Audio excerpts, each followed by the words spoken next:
आखिर वही हुआ जिसकी तवक्को की जा रही थी। टाको यानी ट्रम्प ऑलवेज चिकन्स आउट। ये हमेशा ट्रम्प का मोडस ऑपरेंडी रहा है कि वो हमेशा आखिरी वक्त पर पीछे हट जाते हैं। गुज़श्ता 24 घंटों से ट्रम्प और उनके इनर सर्कल की जानिब से ये धमकियां दी जा रही थी कि ईरान पर खौफनाक बमबारी के लिए अमरीकी तैयारे मुकम्मल तौर पर तैयार हैं। मार्केट को जानने और ट्रम्प की साइकी से वाकिफकारों का मौकिफ था कि उनके थ्रेट्स और ब्लस्टर्स को सीधा मत लिया जाए। कुछ हल्कों का ख्याल था कि अमेरिका के पास एस्केलेशन डोमिनेंस का ऑप्शन खत्म हो चुका है। अब सिवाय MOU की बहाली के उनके पास कोई और ऑप्शन नहीं है। अचानक अमेरिकी मीडिया से ये खबरें फ्लैश होना शुरू हुई कि ट्रम्प ने बमबारी का प्लान कॉल ऑफ कर दिया है और वो डिप्लोमेसी को मौका देना चाहते हैं। ये पाकिस्तान की जानिब से कोई पैगाम रसानी का करिश्मा था या फिर गल्फ ममालिक की बिहाइंड द सीन्स का विषय। ट्रम्प ने फिर मेगा यू टर्न ले लिया। सवाल ये है कि ये कैट एंड माउस का खेल कब तक जारी रहेगा। इन इशूज से जुड़े अहम सवालात समेत गजा प्लान, सूटा में मुहाजिरीन की यलगार समेत मुल्क में जारी सियासी अफरा तफरी और आपके सवालों पर तफसील से रोशनी डालेंगे नजम सेठी।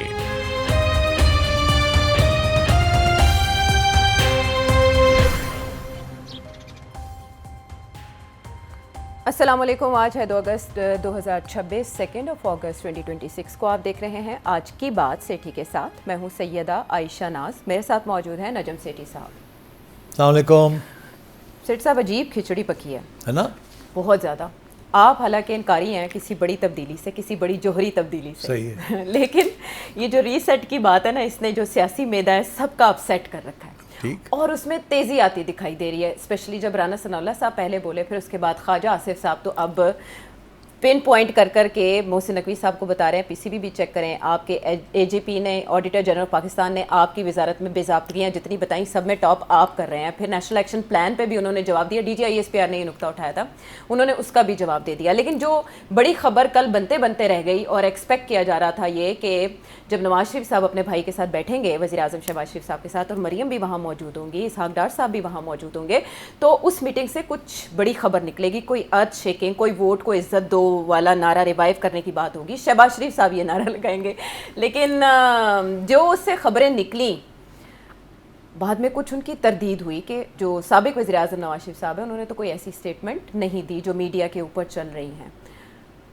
पीपल्स पार्टी की जानिब से अलबत्ता सख्त रिएक्शन आया और उनके जो पीपल्स पार्टी सिंध के सदर हैं निसार खोड़ो, उन्होंने क्या कहा वो शामिल करते हैं। अब के हुकूमत के एक वजीर ने, जो किसी पार्टी से ताल्लुक नहीं रखता, अपने आप को इंटीरियर मिनिस्टर बुलाता है, भले उसको शौक प्राइम मिनिस्टर होने का हो, लेकिन मेहरबानी करके कह रहा है कि जी मैं फॉरेन मिनिस्टर नहीं बन रहा हूँ। वो आके फिर से वही हरकत के आर्म्ड फोर्सेस को इन्वॉल्व करके पाकिस्तान में खुलबुली मचा रहा है। अगर तुम्हारा अपना ख्याल था तो तुम अपनी बात करते। तुमने फील्ड मार्शल का जिक्र क्यों किया और क्या रह गया तेरे मुंह में जब ISPR ने बाद में सफाई कुछ दी है। लेकिन इसको इतनी जुर्रत कैसे हुई, और जब इससे कोई कहता है कि तुम्हें इस्तीफा देनी चाहिए तो मैं भी हक बजाने दूं कि उसको इसमें नहीं रहना चाहिए। 22 सूबे बना के 22 चीफ मिनिस्टर चाहिए, 22 गवर्नर चाहिए और कर्जे पे गुजारते हो। ये जो कुछ भी हुआ है पाकिस्तान की फिजा को गंदा करने की कोशिश है। और जब ये कह रहा है ना कि कॉकरोच अगर निकलेंगे तो ये करेंगे, तो कॉकरोच निकले हैं।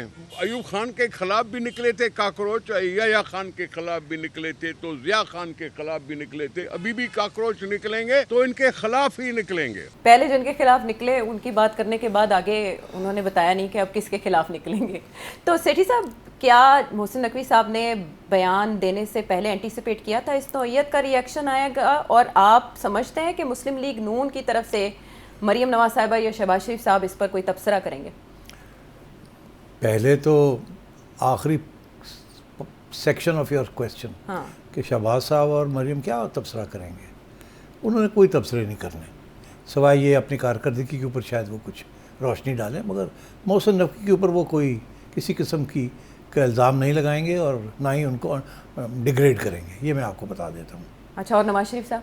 और नवाज शरीफ साहब चुप ही रहेंगे, और अगर किसी वक्त बात भी की उन्होंने तो बहुत ही रिडल्स के अंदर बात करेंगे, और जाके किसी को गुस्सा ना चढ़े या किसी की दिल आज़ारी ना हो, दरमियानी सी बात करेंगे। हाँ, मैं नहीं ख्याल जो बातें करनी थी उन्होंने आपस में बैठ के कर ली हैं। देखिए, इसमें तो कोई शक नहीं है ना कि नून लीग को पता है उसकी पोजीशन क्या है, क्या कॉम्प्रोमाइज़ उन्होंने किए हैं यहाँ तक पहुँचने के लिए। तो मोहसिन नकवी को भी पता है इस बात का, और एस्टेब्लिशमेंट को भी पता है इस बात का। तो मेरा ख्याल है नून लीग की पोजीशन तो कमज़ोर है, इसीलिए जो रिस्पांस आया है ख्वाजा आसिफ से, ऐसे लगता था कि वो तारीफ़ कर रहे हैं उनकी। उसके बाद तलाल जो कि मिनिस्टर ऑफ स्टेट है, तलाल चौधरी ने भी हिमायत भरी, हाँ हाँ ठीक है, आइडिया अच्छा है, ये है वो है। एहसन इकबाल साहब ने भी कहा कि हाँ ठीक है, नो प्रॉब्लम, ज़रा ये देख लें वो देख लें। तो पहला रिएक्शन तो मुस्लिम लीग नून के जो स्टॉलवर्ड्स हैं वो तो सपोर्ट में ही था, थोड़ी सी उस पर सवाल निशानियाँ था, मगर otherwise they were very soft.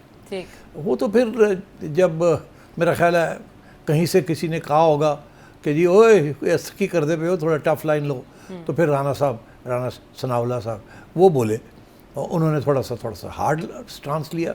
मगर आपको याद होगा कि ये राना साहब ने ही तो कहा था एक वक्त कि मोहसिन नकवी अगर प्राइम मिनिस्टर बनना चाहे तो कौन रोक सकता है। हाँ, उन्हें हल्का ना लें, अंडर एस्टिमेट ना करें, ये तो उनकी करम नवाजी है कि वो सिर्फ वजारत दाखिला पे वो तंज कर रहे थे, मगर हकीकत की बात कर रहे थे ना।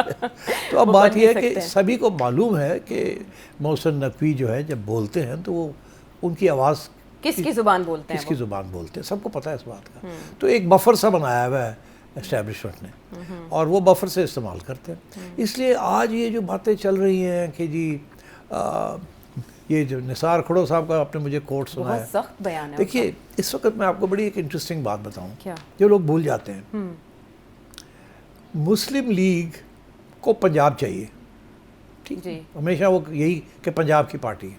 अब वो नहीं रही ना कि सिंध में उनकी भी कोई स्टैंडिंग नहीं है, इसी तरीके के साथ केपी में नहीं है, बलूचिस्तान में नहीं है, तो अब वो सारी स्टैंडिंग जो है जो भी थी वो पंजाब में ही थी, और वो भी अब after the allegations of form 47 वो भी एक सवालिया निशान बन गया। तो मेरा नहीं ख्याल कि मुस्लिम लीग को ज़्यादा तकलीफ़ होगी कि अगर आप छोटे सूबे बना दें या एडमिनिस्ट्रेटिव यूनिट्स बना दें, अगर इंसिस्ट ही किया एस्टैब्लिशमेंट ने तो ये इनकी तरफ से इतनी रुकावट नहीं होगी। बिकॉज इनका या तो ये ख्याल होगा कि हम सारे पंजाब में अगर पॉपुलर हैं तो फिर यहाँ एडमिनिस्ट्रेटिव यूनिट्स के अंदर भी हमारे लोग ही आएंगे, तो इसमें तो कोई ख़ास प्रॉब्लम नहीं मुझे नज़र आता। मगर जो प्रॉब्लम सिंध में है वो फ़र्क है ना, सिंध में भी अगर आप सारे एडमिनिस्ट्रेटिव यूनिट्स बना देते हैं तो पीपल्स पार्टी फिर भी सिंध के एडमिनिस्ट्रेटिव यूनिट्स में जैसे नून लीग पंजाब के एडमिनिस्ट्रेटिव यूनिट्स में हावी हो सकती है, वो वहाँ भी हावी हो जाएंगे। सिंध में फ़र्क चीज़ क्या है कि कराची को अलग कर दिया जाएगा from the rest of Sindh. Karachi में पीपल्स पार्टी नहीं जीत सकती, तो इसलिए पीपल्स पार्टी जो है सख्ती से अपोज करेगी ये जो नया एजेंडा जो नज़र आ रहा है कि और प्रोविंसेस बनाए जाएं, बिकॉज उनके हाथ से कराची चली जाएगी। Karachi is the cash cow. Karachi Peoples Party किसी सूरत में भी कोई एजेंडा ऐसा नहीं एक्सेप्ट करेगी जिसके साथ सिंध से कराची अलग हो जाए या अलहदा हो जाए, और यही MQM चाहती है, और यही मेरा ख्याल है एस्टैब्लिशमेंट भी चाहती है कि कराची को निकाला जाए पीपल्स पार्टी की गिरफ्त से। वोट तो मिलता नहीं है, मगर उसका जो फेट है वो सारा पीपल्स पार्टी डिसाइड करती है क्या होगा क्या नहीं होगा, बिकॉज प्रोविंशियल असेंबली में they have a majority because of their seats in the rural Sindh. तो सिंध और पंजाब में ये फ़र्क है, इसीलिए पीपल्स पार्टी खुल के मैदान में आएगी और कहेगी नो। और आपने देख ही लिया, पहले straight away chief minister Sindh ने बात की, मुराद अली शाह साहब ने कहा घिसी पिटी बात है, घिसी पिटी बात। अब बहुत फ्रंट फुट पे आए हैं निसार खड़ो साहब, सीनियर रहनुमा, तो ये इनको तो जरदारी साहब ने कहा ना गो अहेड। अब जरदारी साहब अपनी तरफ से कोई नहीं बात करेंगे, अगर करेंगे नहीं, अगर करेंगे भी तो इस किस्म की बात नहीं करेंगे, वो गोल गोल की बात करेंगे या पीछे ही रहेंगे। बिलावल भी जो है उसने एक तरफ उसने आज़ाद कश्मीर के अंदर इस्टेब्लिशमेंट की पॉलिसी को चैलेंज किया, दूसरी तरफ ये भी कह दिया कि फ़ौज जो है हमारी रेड लाइन है। दोनों तरफ खेल रहे हैं, हाँ, एक तरफ ये कर रहे हैं और दूसरी तरफ कह नहीं हम तो आपके। तो सबके यही प्रॉब्लम्स हैं, और नून लीग मेरा ख्याल है इसीलिए अभी तक नवाज शरीफ साहब का बयान नहीं आया, और वो जो मीटिंग हुई है रायवेंड के अंदर चारों, उससे कुछ नहीं निकला। नहीं, आपस में तो कोई फैसला किया होगा ना। हाँ। और मुझे नहीं मालूम, मगर मैं एस्टिमेट लगा सकता हूँ, मतलब मेरी चिड़िया वहाँ नहीं थी। अच्छा, हाँ। लेकिन ये कहना कि अब तो नवाज शरीफ साहब फ्रंट फुट पे आने लगे हैं और उन्होंने मामलात देखने का फैसला किया है। मियाँ साहब फ्रंट फुट पे नहीं आएंगे, मियाँ साहब इस बात को पसंद नहीं करेंगे, मगर मियाँ साहब इस वक्त का जो अरेंजमेंट है उसको डिस्टेबलाइज नहीं होने देंगे। Too much is at stake. जाहिर है कि उनको मोहसिन नकवी साहब पसंद नहीं है, ना मरियम को पसंद है, जी, सीधी सी बात। ये हमें कॉन्स्टिट्यूशन एवेन्यू वाली एपिसोड से भी पता चला। ये बिल्कुल मैं आपको बता रहा हूँ। जी। वो समझते हैं कि is become too big for his boots. वो मुहावरा अपनी जगह पे। गोल्डन बूट अवार्ड याद आ गया मुझे। गोल्डन बॉय याद आ गया। और उनके एम्बिशंस का भी पता है। हाँ। और उनको पता है कि कितने करीब हैं ये एस्टेब्लिशमेंट के। जी। तो इसलिए आई थिंक नून लीग की तरफ से इसी किस्म के रिस्पॉन्सेज आएंगे। वो मोहसिन नकवी के ऊपर फोकस करेंगे, मगर ऐसे फोकस करेंगे जिसमें एस्टैब्लिशमेंट का कोई ना पीछे नजर आए, कोई साया नजर ना आए। अजय आप इंटीरियर मिनिस्ट्री आपने कैसे चलाई है, आपने पीसीबी कैसे चलाया है, आप क्या है, ये मोहसिन के ऊपर फोकस करेंगे। हालांकि उन्हें पता है आयशा कि मोहसिन नकवी इज नॉट मोहसिन नकवी, तो वो अब कैसे करेंगे बेचारे, सबको पता है इस बात का। तो इसलिए ये सारी बातें फजूल हैं जी। रेजिग्नेशन ले लो, ये कर लो, वो कर लो, सवाल ही पैदा नहीं होता। मोहसिन साहब का उसके बाद कोई स्टेटमेंट हमें दिखाई नहीं दिया। मोहसिन साहब नहीं करेंगे, उन्होंने जो करना था वो कर दिया आयशा। बस एक शॉट खेला। हाँ, वो and then afterwards? उनको कहा गया था ये शॉट खेल दो, उन्होंने शॉट खेल दिया। अच्छा। वो आराम से अपना बैठे में, तो कुछ अरसे के लिए आपको नजर नहीं आएंगे, फिर नजर आने शुरू हो जाएंगे इधर उधर। विजिट कर रहे हैं वैसे वो सेंटर्स का। हाँ, वो करेंगे अपनी तरफ से। लेकिन बयान उनकी तरफ से कोई इसके बाद सामने नहीं आया। नहीं, अभी मेरा ख्याल है फौरी तौर पे तो नहीं आएगा। प्रवोक तो नहीं करना चाहेंगे ना, और इस माहौल को थोड़ा सा ठंडा करने देंगे। मगर जो कहना था उन्होंने कह दिया। और मैं नहीं समझता कि अब जितना स्ट्रॉन्ग रिएक्शन राणा साहब से आया है, इससे ज़्यादा स्ट्रॉन्ग नहीं आएगा। वो तो कह रहे हैं फिलोसफर बने हुए हैं मोहसिन नकवी साहब। अब तो बस फिर अच्छी बात है, अगर फिलोसफर ही है तो फिर फिलोसफर ही रहने दें आप। इसमें जो एक और थ्योरी सामने आ रही है मुस्लिम लीग नून का रिएक्शन देखते हुए, कि कल कहा गया कि मुस्लिम लीग नून इस वक्त नाउ और नेवर के मूड में आ चुकी है और हेड ऑन लेने जा रही है, क्योंकि नवाज शरीफ साहब ये समझते हैं कि अब मौका आ चुका है कि आपके पल्ले जो भी डाला गया वोट को इज्जत दो वाले मामले के बाद, अब आप अपनी जगह पर वापस आएँ। एक थ्योरी ये है कि जैसे सूबों के मामले पर, 18वीं तरमीम के मामले पर मुस्लिम लीग नून ने इस्टेब्लिशमेंट के साथ हाथ मिला रखे हैं और असल निशाना आसिफ अली जरदारी साहब या पीपल्स पार्टी है। यही वजह है कि मोहसिन नकवी साहब ने ये ऐलान करने से पहले, अनाउंस करने से पहले जाके आसिफ जरदारी साहब से मुलाकात की, और इस मामले पर हम सबसे ज़्यादा पीपल्स पार्टी को ही तिल मिलाता हुआ देख रहे हैं। आपको इस थ्योरी में वज़न लगता है?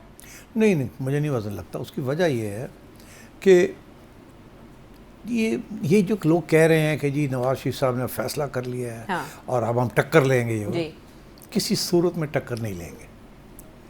क्यों टक्कर लेंगे? लेकिन सूबों के मामले पे आप ट्रैक रिकॉर्ड देखें ना जी। ट्रैक रिकॉर्ड ये है कि जब टक्कर लिए उन्होंने तो उस वक्त इनकी आवाम के अंदर एक अहमियत थी जी।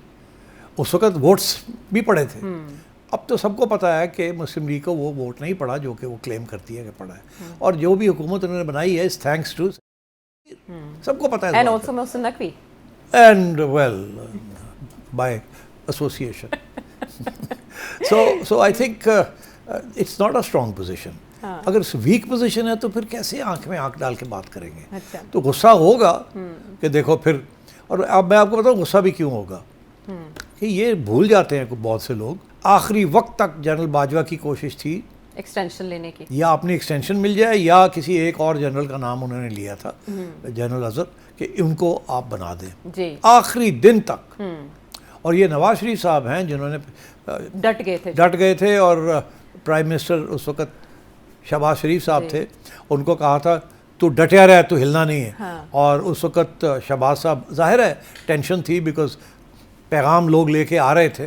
रात को 1-1:30 बजे भी एक कुछ शाप पहुँच गए थे कि जी होने में ये टाइम है Ajay. And Shahbaz called up Mian Sahab, and Mian Sahab said, डटया रहा तू, he would never become army chief if Nawaz Sharif has not put his foot down. तो that's the least Nawaz Sharif can expect कि जी अब हमें भी एक मौका तो दें पूरी टर्म करने का, let's get on with it. तो इस लिहाज से आई थिंक ये जो लोग कह रहे हैं ना जी वो टक्कर लेंगे, टक्कर नहीं लेंगे। ये दोनों एक दूसरे के खिलाफ टक्कर नहीं लेंगे, बिकॉज दोनों के पास और कोई जगह नहीं है जाने की। या तो होता ना कि इमरान खान और की जो पार्टी है वो तैयार होती टू जंप इन, वो तो बेचारे ना इधर के हैं ना उधर के हैं, उनका तो इशू ही कोई नहीं है, वो तो देर नोवेयर। तो अब रह गया पीछे पीपल पार्टी के साथ असली झगड़ा तो पीपल्स पार्टी के साथ है, नून लीग के साथ तो झगड़ा है ही नहीं इतना। शहबाज साहब इज़ डूइंग वेल, इसीलिए मोहसिन साहब ने आपको कहा वो कहीं नहीं जा रहे, वो तो रहेंगे यहाँ। Maryam is okay, is not a problem, they are cooperating at every level. बाकी जो है वो सिस्टम की जो प्रॉब्लम्स हैं वो तो सिंध में भी हैं, पंजाब में भी हैं, हर जगह पे हैं वो। But as far as Maryam Nawaz Sharif is concerned, and as far as Shahbaz is concerned, no issues with the chief. Okay हाँ, तो चीफ के साथ जो इश्यूज हैं वो तो आसिफ साहब के हैं मैं यही ना, आपसे जरदारी पूछना के हैं ना। चाह रही हूँ, हाँ। उसकी दफ़ा तो मैं बहुत दफ़ा बता चुका हूँ आपको कि जरदारी साहब is not cooperating with the chief on certain issues. One of them is the NFC award. देखिए अभी पैसे जो वापस किए हैं अपने अपने शेयर से, अपने अपने शेयर से, पंजाब ने तो चूं नहीं की, जी ठक करके मोहसिन ने मरीम ने भेज दिए, ले लो जी, ले लो हमारे सरप्लस है। वो तो सिंध चीख रहा है, KP चीख रहा है, ठीक है ना। तो दैट्स द प्रॉब्लम। इसीलिए जो पानी वाली नहरें करनी थी वो आर्मी के लिए कमर्शियल Green फार्मिंग का एक बहुत initiative। बड़ा प्रोजेक्ट था, जी तो वो सिंध ने शोर डाल दिया। और जरदारी साहब करते क्या हैं, अपनी तरफ से तो कुछ नहीं कहते, सिंधी नेशनलिज्म को पै जाओ, ठीक है जी।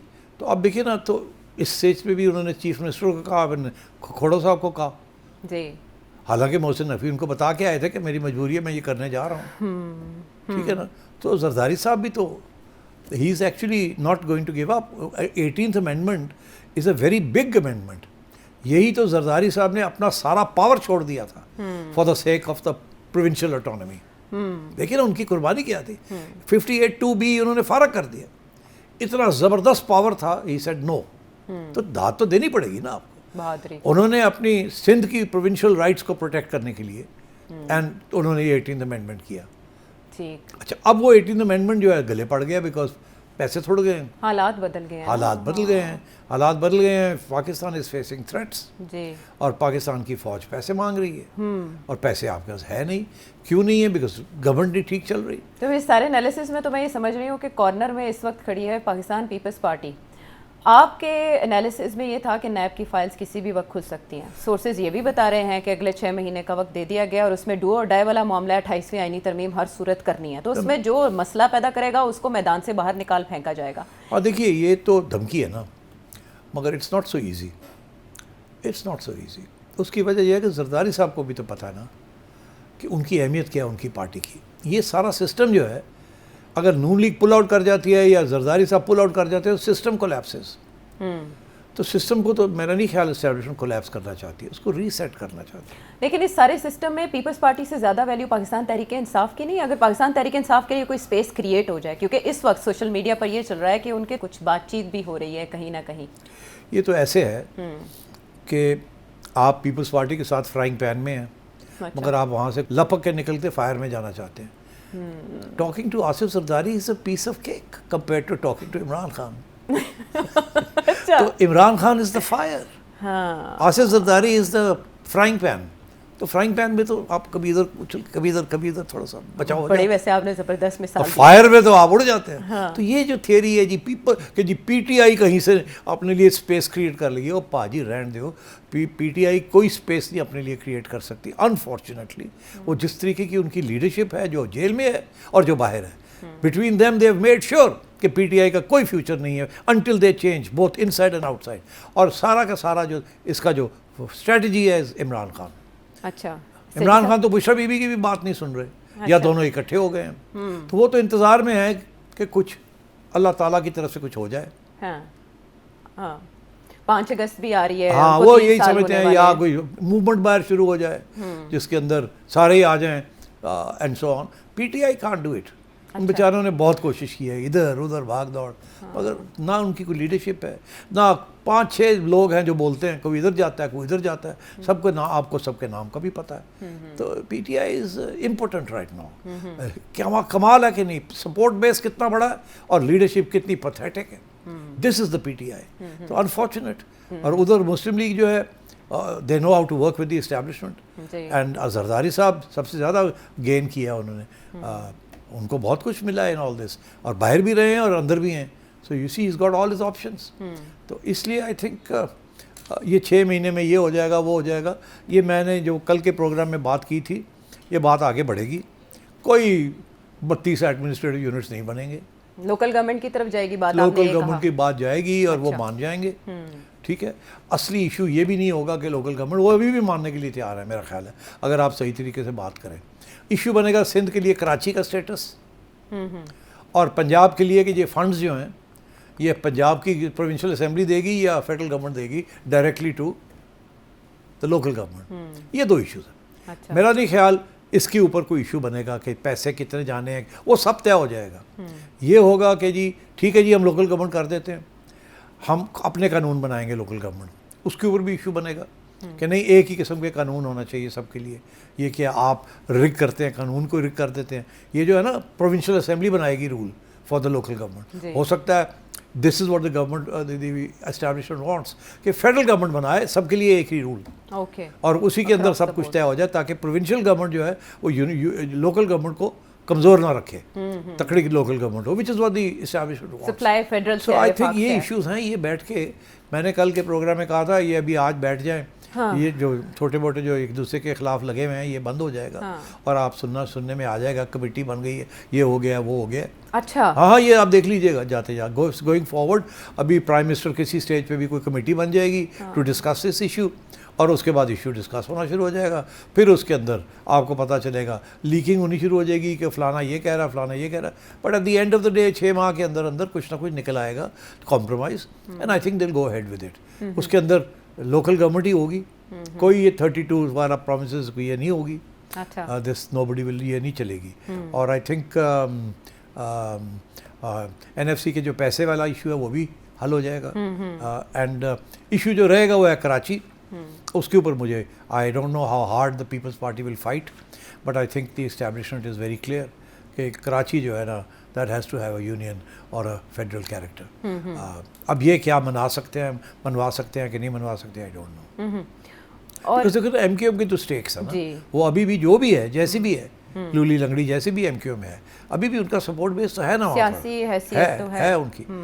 जमात इस्लामी मगर फिर हाँ जमात इस्लामी भी है, PTI भी है जी, पाकिस्तान तहरीक इंसाफ वो भी है वहाँ। तो आई थिंक कराची के अंदर तो अगर लोकल बॉडी उसको अलग भी कर लिया जाता है तो कराची के अंदर तो स्प्लिट हो जाएगा सारा vote, which is a good idea, ताकि वो एक पार्टी ना डोमिनेट करे एंड देन क्रिएट डिफ़िकल्टीज। हर सारे मेयर्स जो हैं जितने भी आप यूनियंस बनाते हैं वहाँ कराची को भी 4 हिस्सों में भेज करके कर लें आप जो भी करना है। बट आई थिंक कुछ ना कुछ निकल आएगा, कुछ ना कुछ निकल आएगा। और स्पेकुलेशन का बार इस कदर हाई है सोशल मीडिया के ऊपर कि आइंदा 6 माह का नक्शा भी बना हुआ है और लोग उसके ऊपर कयास आराइयाँ कर रहे हैं। लेकिन एक रोड मैप मिला सेठी साहब आपके एनालिसिस से, आपने कहा एक कमेटी बन जाएगी। मोहसिन नकवी साहब से ख्वाजा आसिफ भी ये मुतालबा कर रहे हैं कि पार्लियामेंट में तो आप कुल मिला के पिल दैट की रिपोर्ट के मुताबिक सेनेट में 2 दिन और नेशनल असम्बली में 10 दिन आए, पार्लियामेंट को तो आपने टाइम ही नहीं दिया, तो ज़रा उधर भी शर्फ कबूलियत बख्शी है। फिर उन्होंने PCB में इनकलाब लाने की बात की, फिर इंटीरियर मिनिस्ट्री में सबसे ज़्यादा बेज़ाब्तगियों की बात की ऑडिटर जनरल की रिपोर्ट के मुताबिक, यानी चार्जशीट कर दिया है मोहसिन साहब को हर तरह से उनकी कारकर्दगी पे। तो इस सेटलमेंट में सारे गड़बड़ घोटाले में नून लीग मोहसिन साहब से भी इस्तीफ़ा ले सकती है? नहीं, मोहसिन साहब से कोई इस्तीफा नहीं, या डिमांड कर सकती है? No demand. राना साहब इतना ब्रूटल अटैक कर रहे हैं मोहसिन साहब पे, तो इस्तीफे का मुतालबा भी कर सकते हैं? आई don't think so, I don't think so. अच्छा, मोहसिन साहब नहीं हिलेंगे अपनी जगह? नहीं, मोहसिन साहब की रेजिग्नेशन कोई भी नहीं मांग सकता। मैं मतलब I am being honest with you. अच्छा, हाँ मतलब ये एक ऑब्जेक्टिव ओपिनियन है, ये नहीं कोई ख्वाहिश की बात है। Mohsin is, you ask for the resignation of Mohsin, you are attacking the army chief. ये उनकी अपॉइंटमेंट है, ये उन्होंने उनके बिहाफ पे ये बात की है यार, फॉर गॉड सेक। तो ये अगर आप करेंगे तो आपका ख्याल है जिन्होंने ये करवाया वो चुप करके बैठ जाएंगे? फिर आप देखिएगा क्या होता है उस बंदे के साथ जो कि ये डिमांड करता है रेजिग्नेशन ऑफ मोहसिन। जी, इसीलिए सब तनकीद का निशाना भी बना रहे हैं। इवन कि नदीम अफजल चंद साहब भी राना साहब को चैलेंज करते दिखाई देते हैं कि आप उधर तो मुखातिब हो नहीं रहे। सब नहीं, जहाँ होना चाहिए वहाँ तो हो नहीं रहे जी, तो जरा उधर बात करके आप देखें। करके देखो तो सही। हालांकि सब जानते हैं हाँ, और क्या कि आई बात कहाँ से या ख्वाहिश किसकी हो सकती है, क्योंकि आने वाले दिनों में सारे मामलात मईशत के ही ज़ेर गौर होंगे आलमी हालात के मुताबिक भी। वापस आते हैं एक ब्रेक के बाद।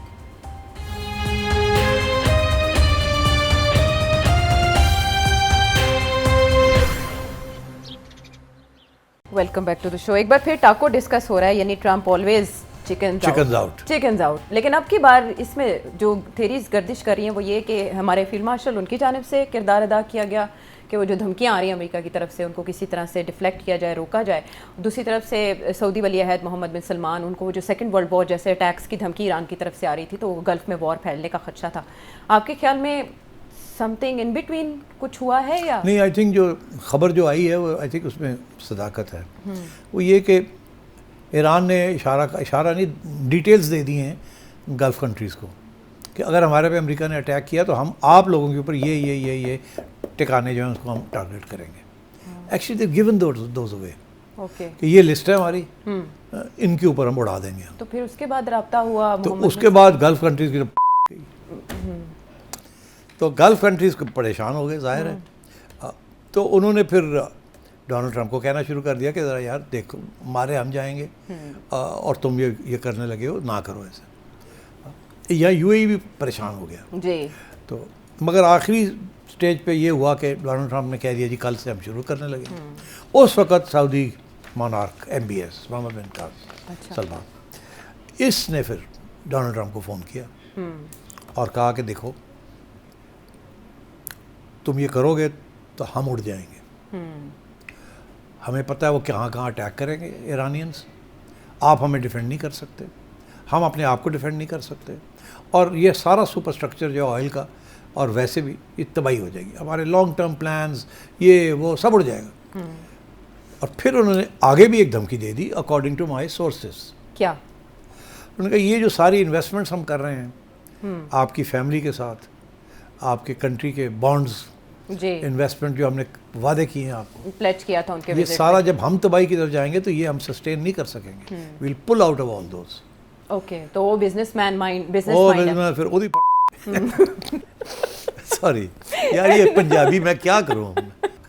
जब ये बात आई यहाँ तो फिर उसने कहा अच्छा चलो आप लोग, मैं फिर हॉल्ट कर लेता हूँ। बट इससे उनका इम्प्रेशन क्या आया? देखिए उनका क्या इम्प्रेशन है, 5 दफ़ा उन्होंने अनाउंस किया है कि मैं वीकेंड पे उड़ा दूंगा, एनाइलेट कर दूंगा। अप्रैल मार्च में किया था, फिर भाग गए आखिरी वक्त। अप्रैल में किया, फिर भाग गए आखिरी वक्त। जी। मई में नहीं किया, जून में किया, जुलाई में किया, ये अगस्त में कर दिया, जुलाई अगस्त। It's the 5th time is chicken out.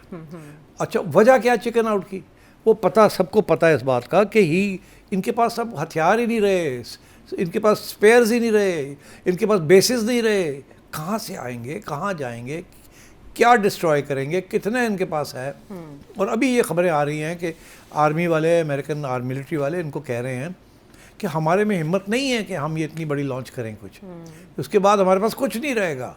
और ईरान का जिन्होंने कुछ भी नहीं कर सकते, वो तैयार हैं इसके लिए, और जो बाकी नुकसान होगा वो आप देख लें। तो इसकी अपनी मिलिट्री जो है इज़ नॉट ऑन बोर्ड। इनके जो सारे एलाइज हैं गल्फ में, they are not on board. वो सारे यही कह रहे हैं कि डील करो, डील करो। इसीलिए यह 5वीं दफ़ा है फिर तैयार हो गया डील करने के लिए। अब ये कल के प्रोग्राम में मैंने कहा था आपसे कि ये वक्त है ईरान के लिए कि MOU जो है उसके अंदर जो थोड़ी बहुत एडजस्टमेंट्स करनी है वो कर लें। डोनाल्ड ट्रंप को मौका दें पीछे हटने का। उसके ऊपर बड़ा प्रेशर है from Israel and APEC and that lobby कि आप जाओ अब एक दफ़ा फिर करो, हल्ला बोलो, हल्ला बोल दो, ठीक। हालांकि उसकी military is not on board, उसकी पार्टी जो है वो ऐसे ऐसे हुई हुई है, हाँ, और उसकी रेटिंग गिरती जा रही है जी। और उसके स्टॉक पाइल ऑफ वेपन्स गिरते जा रहे हैं। सो उसको मौका दो निकलने का यहाँ से। मगर ईरान ने भी तो हार्ड लाइन ले ली है ना। अब ईरान ने भी तो यही मतलब है कि इस वक्त बड़ी सख्त हार्ड लाइन ली हुई है। वो तो ऐसे लगता है कि अब उल्टा हो गया, ईरान कह रहा है हम तुम पे हमला करने जा रहे हैं, हम तुम्हें ये कर देंगे, हम तुम्हें ये कर देंगे। डोनाल्ड ट्रंप ने ईरान को क्या धमकी दे रही है, ईरान धमकियां दे रहा है सबको, और प्रैक्टिकल उसे और वो धमकी उसने अमेरिका को क्या देनी है, उसने तो गल्फ वालों को देनी है और थोड़ी बहुत इसराइल को देनी है। तो आई थिंक ये इशू चल रहा है इस वक्त। मेरा अपना ये मौक़िफ़ है कि ईरान को थोड़ा सा समझ तो आ गई सबको अब कि ईरान जीत गया जी, तो लचक दिखानी चाहिए। आप उसको थोड़ी सी शर्मिंदा ना होने दें, थोड़ा फेस सेविंग दे देना उसको, ताकि वो पीछे हटे। और ये जो है आप जो चाहते हैं, आप गल्फ़ के साथ मिलके, इन ममालिक के साथ मिलके तो तय कर ले कि आगे क्या होना है और कैसे होना है। इसको ख़त्म करें इस चीज़ को। लेकिन ऐसा लगता है ईरान नाको चने चबवाने का इरादा रखता है, क्योंकि स्ट्रेट ऑफ हॉर्मुज़ पे जो ओमानी प्रपोजल दिया गया था, ईरान ने उसको भी रिजेक्ट कर दिया। इस वक्त ईरान मानने के मूड में नहीं है ना। मगर वो इसलिए ना, बिकॉज ये लोग क्या प्रपोजल्स दे रहे हैं, ये 2 किस्म के प्रपोजल्स दे रहे हैं। एक तो ये कि उधर आपका इधर हमारा जी, इधर से हम जाने देंगे जहाज़ों को। वो कहता है ना ना ना, सारा साढ़ा मिल के कर लांगे, मगर ये आप कंट्रोल नहीं करेंगे, कंट्रोल हम करेंगे। दूसरा बड़ा इंपॉर्टेंट चीज़ है, क्या ईरान देख रहा है कि ये मिल के एंटी ईरान अलायंस कहीं ना कहीं बना रहे हैं। जी, वो Saudi Arabia Saudi Arabia lead कर रहा है, और तुर्की है उसमें, तुर्की पाकिस्तान सारे ये है, हैं, पाकिस्तान UAE भी है, UAE भी है, कुवैत भी है। ईरान ये बात को पसंद नहीं करता। वो समझता है कि दिस इज़ एक नया फ्रंट मेरे खिलाफ होने जा रहा है। अच्छा, अब ये ज़रूरी नहीं है कि ईरान के ख़िलाफ़ हो। उसकी वजह यह है कि ये लोग समझते हैं कि अगर ईरान के साथ कोई डील हो जाती है तो फिर हमारी जो हॉर्मुज़ में भी आन जान रहेगी, मगर हम पाइपलाइंस भी बना लेंगे। अच्छा, रेड सी तक पाइपलाइन बन जाएगी, फुजैरा जो है उसके साथ साथ यूएई की एक और पाइपलाइन बन जाएगी आउटसाइड द गल्फ। ईरान नहीं चाहता कि ये हो, अच्छा, और ये इन लोगों ने ऑलरेडी फैसला कर लिया है कि फ्यूचर के लिए आज ही से प्लान बनाने शुरू कर दो कि सारे का सारा तेल हमारा हॉर्मुज़ से ना जाए, इधर से चला जाए, इधर से चला जाए। उसके लिए नई पाइपलाइंस बना लें, 7 अल्टरनेट पाइपलाइंस के 7 मंसूबे ऑल्टरनेट। हैं। शाबाश। तो ईरान डजंट लाइक दैट, अच्छा, क्योंकि दैट मीन्स कि ये आज़ाद होना चाहते हैं इस ग्रिप से। हाँ, स्ट्रेट ऑफ हॉर्मुज़ से आज़ाद हो जाएंगे, मादूम हो जाएगा उसके ऊपर। तो ईरान ने फिर इसीलिए हूथीज़ को एक्टिवेट कर दिया कि ये पाइपलाइंस अगर बन भी जाती हैं तो निकलेगी कहाँ। मोस्टली इस पाइपलाइंस जो हैं ये जाएंगी बबल मंदब, रेड सी की तरफ जाएगी। तो ईरान कहता है इसीलिए हूथीज़ को उसने टाइट टफ करके रखना है, और इसीलिए अब ये शायद एक एजेंडा भी बन रहा है किसी तरीके के साथ हूथीज़ को न्यूट्रलाइज किया जाए। जी, तो ये भी एक नई कॉन्फ्लिक्ट बन सकती है। अभी जिसके अंदर एक तो प्रॉब्लम है between UAE and Saudi Arabia, दूसरा बन गया between Gulf states led by Saudi Arabia and Houthis और अमेरिकन्स ऑन वन साइड। तो ये भी एक इश्यूज चल रहे हैं, क्योंकि ईरान अब सेटिस्फाइड नहीं है हॉर्मुज़ को कंट्रोल करने में। ईरान कहता है बम्बल मतलब उसको भी हम कंट्रोल करेंगे, बिकॉज अगर आप निकलने की कोशिश करेंगे तो जो हमारा जो सारा फॉरवर्ड एजेंडा है वो आप डाइल्यूट कर रहे हैं, उसको आप नाकाम कर रहे हैं, तो वो तो हम होने नहीं देंगे। सो आई थिंक ये इश्यूज अब आगे जाके आएंगे, and Iran and the gulf states will have to sit down and do this. और इसीलिए हूथीज़ के साथ भी कोई अंडरस्टैंडिंग करनी पड़ेगी सऊदी अरेबिया को और यूएई को अपने अंडरस्टैंडिंग करनी पड़ेगी, एंड सऊदी अरेबिया, यूएई और ऑल दी अदर कुवैत, ये सबको मिलके ईरान के साथ भी करनी पड़ेगी। ये अगले 1 साल का एजेंडा है। जैसे America has to go away from the Middle East, Israel has to withdraw, and these states ये बैठ के including Pakistan as a mediator helper, ये कोई ना कोई नया अरेंजमेंट करना पड़ेगा फॉर दिस होल रीजन। अफसोस प्रॉब्लम जो आएगी, प्रॉब्लम ये है कि ईरान इस वक्त जैसे कहते हैं ना घोड़े पे चढ़ा हुआ है।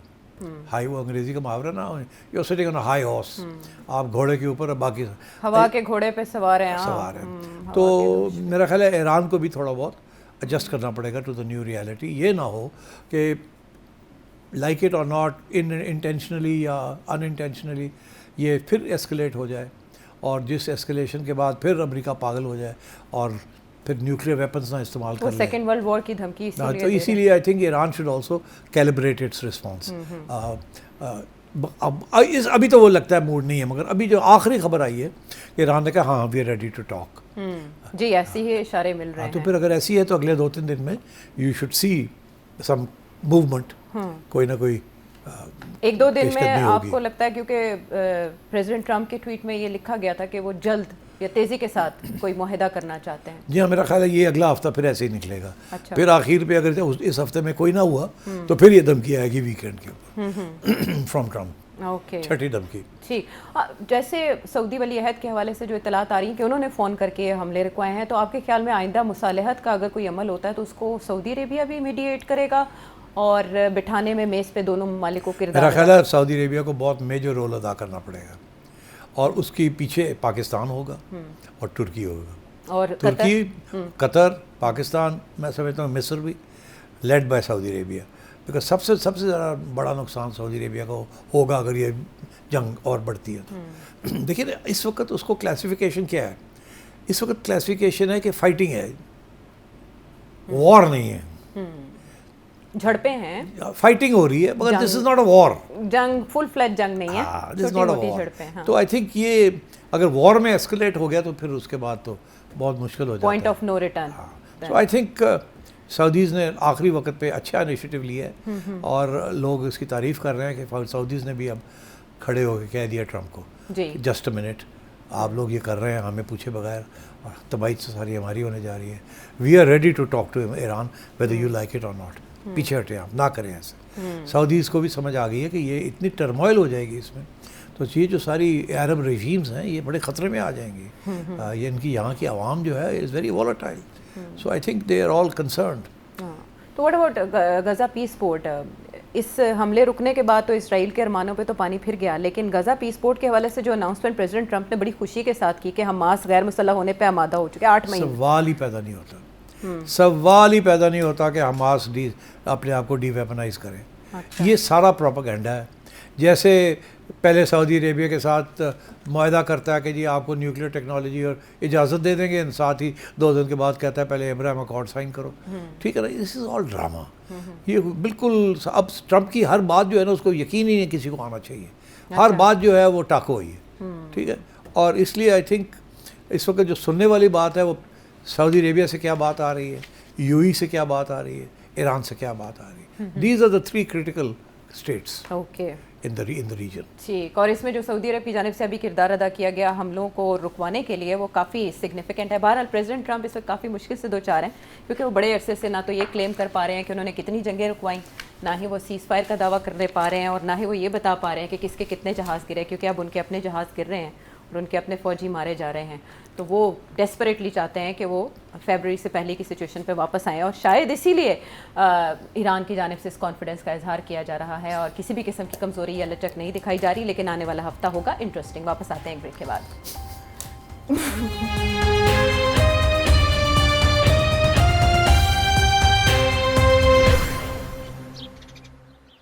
शो में साथ देने का शुक्रिया। सवालात शामिल करते हैं आपके, और सबसे पहले मुनीब लाहौर से, क्या पूछ रहे हैं आप? सर मेरे जहन में एक कोई थॉट आई है और उसको लेकर मैं कंफ्यूज हूँ। मुझे ऐसा लगता है कि साउथ एशियन कंट्रीज़ में जैसे जन जी ने प्रोटेस्ट किया है और वो एक तरह से तब्दीली लेकर आए हैं अपने अपने मुल्कों में, तो हमारी इस्टेब्लिशमेंट ने इस चीज़ को भांप लिया है। मुझे लगता है कि पॉलिटिकल पार्टीज़ को आगे देकर ये एक फ्लॉप सीन करना चाह रहे हैं कि जन जी उठे और वो सिस्टम के फेलियर को रोए, और ये जो पॉलिटिकल पार्टीज़ बैठी है या सिटिंग गवर्नमेंट बैठी है इनके अगेंस्ट आए और वो ड्रामा वहीं पे फ्लॉप हो जाए। आपका क्या टेक है इस पर? जी बड़ी इंटरेस्टिंग थियरी है आपकी। मैं समराइज़ कर दूं, आप कह ये रहे हैं कि गवर्नमेंट को वार्निंग आ गई है, मोहसिन नकवी साहब ने दी है कि जी ये जेंजी वाला जो इशू है, और आप के गवर्नेंस ठीक करें, नहीं तो यहाँ भी जेंजी हो सकता है। आपका ये कहना है कि अगर यहाँ जेंजी होता है तो उसके पीछे भी शायद होगी और इनकरेज करेगी कि करो, और वो जो है टारगेटिंग होगी सिटिंग गवर्नमेंट्स की, और वो एक्सक्यूज़ लेके गवर्नमेंट्स की छुट्टी करा देगी और जेंजी को कहेगी अब हम आ गए, हम ठीक कर देंगे सारा कुछ, आपके सारे गिले दूर हो जाएंगे। It's a very interesting theory. इसमें एक आध प्रॉब्लम है, ये ना हो कि ये जेंजी जो है वो instead of focusing on the government in any province, वो स्टेट के इदारों के ऊपर वो फोकस हो जाए स्पॉन्टेनियसली, तो फिर क्या होगा?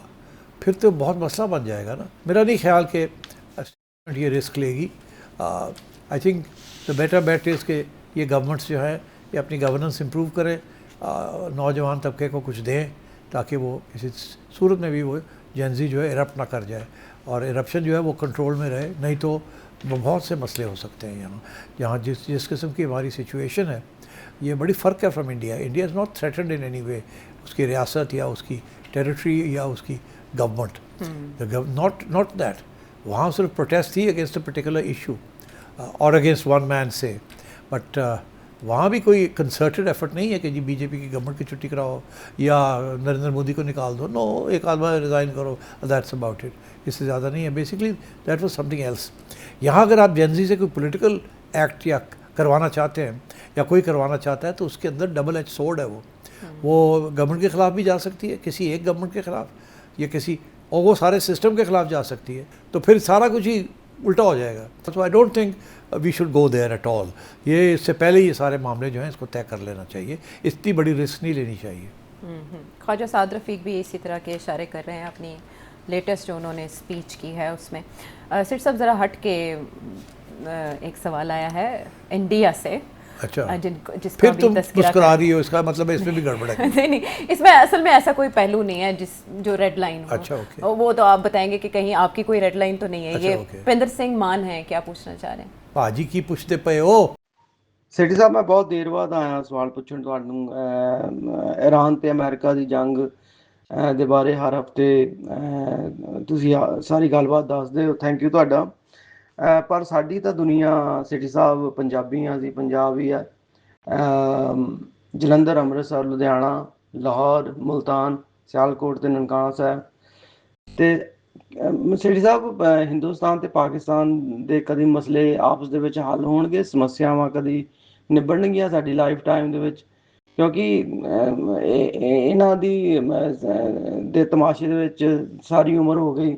ਪੰਜਾਬੀਆਂ ਦਾ ਜਿਹੜਾ ਆ, ਅਸੀਂ ਪੰਜਾਬੀ ਤਰਸਦੇ ਹਾਂ ਇੱਕ ਦੂਜੇ ਨੂੰ ਮਿਲਣ ਨੂੰ, ਲਾਹੌਰ ਜਾਣ ਨੂੰ, ਸਿਆਲਕੋਟ ਜਾਣ ਨੂੰ, ਗਲੋਟੀਆਂ ਕਲਾਂ ਜਾਣ ਨੂੰ, ਤੇ ਤੁਸੀਂ ਇੱਧਰ ਆਉਣ ਨੂੰ ਸਾਡੇ ਭੈਣ ਭਰਾ ਉੱਧਰ ਦੇ ਤਰਸਦੇ ਆ। ਕਦੀ ਹੋਊਗਾ ਇੱਦਾਂ ਸੇਠੀ ਸਾਹਿਬ ਕਿ ਮੈਂ ਜਲੰਧਰੋਂ ਇੱਥੇ ਬਾਰਡਰ ਖੁੱਲ ਜਾਣ, ਸਮੱਸਿਆ ਖਤਮ ਹੋ ਜਾਵੇ, ਪ੍ਰੋਬਲਮਸ ਖਤਮ ਹੋ ਜਾਣ, ਇਹ ਮੈਂ ਸਵੇਰੇ ਇੱਥੋਂ ਜਲੰਧਰ ਤੋਂ ਮੋਟਰਸਾਈਕਲ ਆਪਣਾ ਧੋ ਕੇ ਤੇ ਜਲੰਧਰ ਅੰਮ੍ਰਿਤਸਰ ਵੱਲੋਂ ਹੁੰਦੇ ਹੋਏ ਵਾਹਗਾ ਬਾਰਡਰ ਰਾਹੀਂ ਤੁਹਾਡੇ ਲਾਹੌਰ ਆਵਾਂ, ਤੁਹਾਡੇ ਘਰ ਆ ਕੇ ਤੁਹਾਨੂੰ ਮਿਲਾਂ ਤੇ ਕੋਠੇ ਦੇ ਉੱਤੇ ਪਤੰਗ ਉਡਾ ਕੇ ਸਾਰਾ ਦਿਨ ਪੇਚੇ ਪੁੱਚੇ ਲਾ ਕੇ ਸ਼ਾਮ ਨੂੰ ਘਰ ਨੂੰ ਚੱਲ ਜਾਵਾਂ, ਤੇ ਦੂਸਰੇ ਦਿਨ ਤੁਸੀਂ ਆਓ ਕੋਟ ਪੈਂਟ ਪਾ ਕੇ, ਰੁਮਾਲ ਲਾ ਕੇ, ਜੇਬ ਦੇ ਉੱਤੇ ਗੱਡੀ ਦੇ ਵਿੱਚ ਕਰਨਾ ਔਜਲਾ ਲਾ ਕੇ, ਤੇ ਚੰਡੀਗੜ੍ਹ ਪੀਯੂ ਪੰਜਾਬ ਯੂਨੀਵਰਸਿਟੀ ਚੰਡੀਗੜ੍ਹ ਦੇ ਵਿੱਚ ਆ ਕੇ ਸਾਨੂੰ ਜਰਨਲਿਜ਼ਮ ਪੜ੍ਹਾਓ, ਤੇ ਫਿਰ ਆਪਣਾ ਖਾ ਪੀ ਕੇ ਤੇ ਆਪਣਾ ਘਰ ਨੂੰ ਵਾਪਸ ਚੱਲ ਜਾਓ। ਅਪ ਐਂਡ ਡਾਊਨ ਅਸੀਂ ਕਰੀਏ ਰੋਜ਼। ਕੀ ਕਦੀ ਇਦਾਂ ਹੋ ਸਕਦੀ ਹੈ ਸਾਡੀ ਲਾਈਫ ਟਾਈਮ ਦੇ ਵਿੱਚ ਸਰ? आयशा, वो अंग्रेजी का मुहावरा है, इफ़ पिग्स कुड फ्लाई। अब उसको कैसे तर्जुमा? अगर ऐसा कोई चीज जो उड़ ना सके लेकिन उसको पर लगने की बात की जा रही है। हाँ, इफ पिग्स कुड फ्लाई, तो फिर ये भी हो जाए। हाँ। Sir ji, pigs are not going to fly. ना 9 मन तेल होगा ना राधा नाचेगी। एग्जैक्टली। बात ये है कि हमारी तारीख में 3-4 मौके आए हैं जहाँ इस किस्म की चीज़ पेशकदमी हो सकती थी। ये सिंसियरली जो वक्त आया वॉज अंडर बेनज़ीर भुट्टो, पहली जब राजीव गांधी थे इंडिया में और बेनज़ीर भुट्टो यहाँ थी 1989 उस वक़्त 88-89 में ये बातें हुई थी। पेपर्स भी एक्सचेंज हुए थे, राजीव गांधी इस्लामाबाद भी आया था, वहाँ बहुत सी बातें हुई थी, बहुत सी, और इसी किस्म की बात हो रही थी, फ्री मूवमेंट, ये वो सारा। और कश्मीर की बात उन्होंने कहा था ये भी नहीं करेंगे, उसके वो रास्ते में खड़ा हो जाता है, मसला बन जाता है। तो let's have open borders, let's have people coming, people to people contact, ये वो सारी बातें हुई थी। मगर रुकावटें थीं, हमारी तरफ से रुकावटें थीं। हमारी इस्टेब्लिशमेंट ने कहा कि नो, तो वो रह गया मामला। बेनज़ीर के ऊपर इल्ज़ाम लगने शुरू हो गए कि यू सॉफ्ट ऑन इंडिया। अच्छा, उसके बाद फिर मौका आया नवाज शरीफ साहब के ज़माने में। उस वक़्त इंडिया की गवर्नमेंट वॉज नॉट बीजेपी, उससे पहले की मैं बात कर रहा हूँ। और वो मौका भी, वो यहाँ आए, अडवाणी साहब भी यहाँ आए और वाजपेयी साहब भी यहाँ आए, और मगर यहाँ के हमारे लोगों ने कहा नो, और फिर कारगिल हो गया। तो कोशिश तो थी हमारे सियासतदानों की और हमारे स्टेट्समैन की कुछ हो, मगर यहाँ कुछ वेस्टेड इंटरेस्ट थे जिन्होंने कहा कि नो। अब वो टेबल्स टर्न हो गए। अब जनरल बाजवा ने आके कहा कि जी हम तो चाहते हैं कि जियो इकोनॉमिक्स हो, जियो पॉलिटिक्स ना हो, और held out the olive branch. मगर आपके यहाँ ऐसी हुकूमत थी जो कि मुसलमानों के ख़िलाफ़ और पाकिस्तान के ख़िलाफ़ उनका बयानिया ही था, जिसके बेसिस के ऊपर उन्होंने वोट भी लिए हुए थे। और वो दिन है 2014 का और आज का, कि दे आर सिटिंग देयर, और वो उनका एजेंडा यही है कि लड़ाई झगड़े रखने हैं। और अब तो ओपनली खुले आम वो कह रहे हैं। तो मैं ये समझता हूँ ये दो हाथ से ताली बजती है। जब हम तैयार होते हैं तो वो नहीं होते, जब वो तैयार होते हैं तो हम नहीं होते। तो इसलिए आपकी ज़िंदगी में और हमारी ज़िंदगी में ये नहीं होगा। मुशर्रफ साहब और मनमोहन सिंह साहब ने भी बड़ी कोशिश की, वो सोते होते रह गया। मगर अब जो सिचुएशन है वो मुझे नज़र नहीं आता अगले 5 साल। अलबत्ता ये ज़रूर है कि अगर आपकी बीजेपी की गवर्नमेंट चली जाती है और कोई और गवर्नमेंट आ जाती है और फिर भी और यहाँ भी एहसास हो जाता है, तो इट्स पॉसिबल कि थोड़ा बहुत आना जाना जो है। मगर जिस तरीके से आप बात कर रहे हैं वो एजेंसियाँ जो हैं, आपकी इंटेलिजेंस एजेंसीज ऐसी आमदोरफ्त को कभी इजाज़त नहीं देंगी। So we are stuck with this problem. तो ਤੇ ਫਿਰ ਭਾਜੀ ਜਾਂ ਤਾਂ ਤੁਸੀਂ ਪ੍ਰਾਰਥਨਾ ਕਰ ਸਕਦੇ ਆ ਕਿ ਕੁਛ ਇਸ ਤਰ੍ਹਾਂ ਦਾ ਹੋ ਜਾਏ ਜਿਹੜਾ ਹਜੇ ਤੱਕ ਹੋ ਨਹੀਂ ਸਕਿਆ, ਤੇ ਜਾਂ ਫਿਰ ਤੁਸੀਂ ਆਪਣੀ ਗਵਰਨਮੈਂਟ ਦੀ ਬੇਨਤੀ ਕਰ ਸਕਦੇ ਆ ਕਿ ਪਾਕਿਸਤਾਨੀ ਚੈਨਲ ਜਿਹਨੇ ਉਹਨਾਂ ਬਲੌਕ ਕਰ ਰੱਖੇ ਆ ਉਹ ਅਨਬਲੌਕ ਕਰ ਦੇਣ। ਤੇ ਤੁਸੀਂ ਸੁਣੋ ਕਰਨ ਔਜਲਾ ਦਾ ਜਿਹੜਾ ਗਾਣਾ ਟੇਕ ਇਟ ਈਜ਼ੀ, ਜਾਂ ਤੁਸੀਂ ਦਿਲਜੀਤ ਦੋਸਾਂਝ ਦੀ मूवी सतलुज वेख के गुजारा कर सकते हो। आयशा एक सेकंड जी, एक सवाल आया कि आप पंजाबी ना बोला करें। मैं पंजाबी बोलता हूँ तो मज़ा आता है लोगों को, आप वो कहते हैं आप उर्दू बोला करें। वो आपसे ज़्यादा प्यार करते होंगे इसलिए। बहरहाल ਤੁਹਾਡਾ सवाल कलन का बहुत बहुत धन्यवाद। जरा बाकी पाकिस्तानी ऑडियंस जिन्होंने हमें सवाल भेजे उनमें फ़रा लाहौर से आपने दर्दमंदी के साथ एक इशू उठाया, आने वाले शोज़ में ज़रूर शामिल करेंगे। मोहम्मद अब्दुल्ला अवान हारूनाबाद से, हसन बाजवा ऑस्ट्रेलिया से, तारिक खान मियाँवाली से, सैयद सैफुल्लाह गिलानी मुल्तान से, आप सबके सवालों का बहुत शुक्रिया। इसके अलावा भी दीगर नाम हैं जिनके हम हैं शुक्रगुजार। अगले प्रोग्राम तक के लिए हमें इजाज़त दें, सवाल आइंदा शोज़ में ज़रूर शामिल करते अच्छा हैं। पंजाबी शुक्रिया किस तरह कहते हैं? धन्यवाद धन्यवाद धन्यवाद।